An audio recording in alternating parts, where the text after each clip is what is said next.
At narito po muli tayo sa Faith That Moves Mountains. Basahin po natin ang Mark 11:18 to 26. Mark 11:18 to 26. Ano pong sabi sa Mark 11, chapter 18 to 26? Basahin ko na po ng buo, ano? Ano pong sabi dito? And the scribes and priests heard it and sought how they might destroy him, for they feared him, because all the people were astonished at his doctrine. And when even was come, he went out of the city, and in the morning as they passed by, they saw the fig tree dried upon the roots. And Peter calling to remembrance saith unto him, Master, behold, the fig tree which thou cursest is withered away. And Jesus answered, said unto them, Have faith in God. Verily I say unto you, that whosoever shall say unto this mountain, Be removed, and be thou cast into the sea, and shall not doubt in his heart, but shall believe that those things which he saith shall come to pass, he shall have whatsoever he saith. Therefore I say unto you, what things soever ye desire, when ye pray, believe that ye receive them, and ye shall have them. And when ye stand praying, forgive, if ye have aught against any, that your Father also which is in heaven may forgive you your trespasses. Alam niyo po, babaybayin lang po natin ang talata ngayon. Alam niyo po, sa una, yan po yung triumphal entry of Jesus to Jerusalem.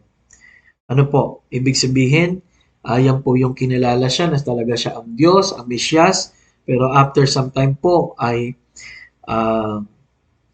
siya po ay ipapako na sa krus. Ano po?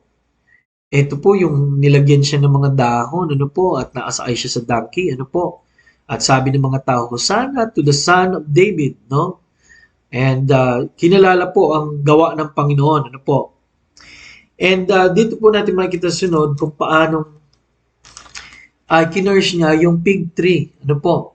Sa verse 17, makikita rin po natin dito yung sinabi niya na ang aking bahay ay gagawing tahanan ng panalangin at hindi lungga ng mga magnanakaw.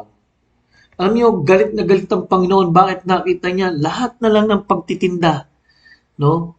At hindi lang po yun kung bakit galit ang Panginoon. Kasi, ang totoo po nun, nandun na po yung palitan ng pera. Maaring may nagsusugal doon.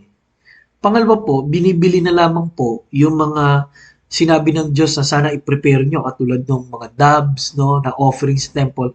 Imbis na pag sumikapan ng mga tao na ito po ay alagaan at isang araw i-offer nila sa Diyos, wala na, bibili na lang ako at in-offer na niya. Ganun na lang, no? Paminsan wala na sa kanilang puso. At alam nyo, babalik po dito sa atin, sa puso natin, na paminsan hindi na tayo prepared mag-worship talaga sa Diyos, no? Hindi na tayo prepared mag-worship sa Diyos. Pangalawa po, na makikita natin dito sa verse number, mga una-unang verse, na kinilala si Jesus pero later pinako siya. Ano po? Pero alam nyo, ang napakaganda po rito na pinakita ng Diyos is about faith, prayer, and sabi nga, doon sa ating nabasa, yung fig tree na tuyo no, sinumpaan ng Panginoon kasi gutom na gutom siya. Tapos sinabi niya, naku, matutuyo ito. At kinabukasan nga natuyo. Unang-una po, ibig sabihin nito, hawak ng Diyos ang lahat.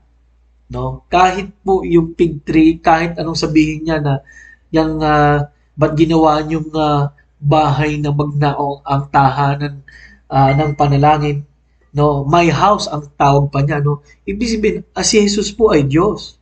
Ano po? Pangalawa po na makikita niyo po rito about dun sa faith is ang hawak ng Diyos ang lahat ng bagay. No? Yung fig tree hawak niya. May kapamahalaan siya sa lahat ng bagay. Yun ang ibig sabihin ko po sa lahat ng sinasabi ko. So, ibig sabihin kung hindi pa hihintulutan ng Diyos yung fig tree na matuyo ay hindi matutuyo. No? Ganun po no? Kung hindi pagagalingin ng Diyos, hindi gagaling. Kung hindi po magkaroon ng himala, hindi talaga pahintulutan ng Diyos. Kaya kailangan ng faith. Ano po? Kasi po, yun lang po yung magtutulak sa Panginoon na makita niya ang puso natin na umaasa. Kailangan natin ng faith kasi yun lang ang tanging paraan para kilalanin natin ng Diyos na siya pong may hawak ng lahat, no? kausapin natin siya at makiusap tayo sa kanya.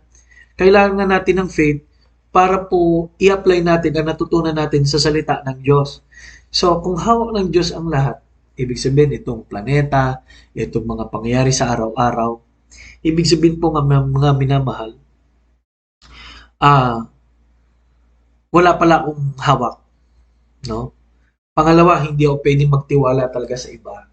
At pangatlo, pagkatiwalaan ko lang ang may hawak ng aking buhay, ang may hawak ng lahat-lahat, kundi ang Panginoong Diyos.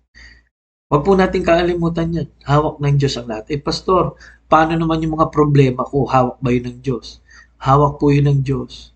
Hindi lang po pwedeng biglaan. At paminsan, pag binibigla natin, lalong napapasama, di ba? Kaya kailangan natin ng wisdom sa Panginoon.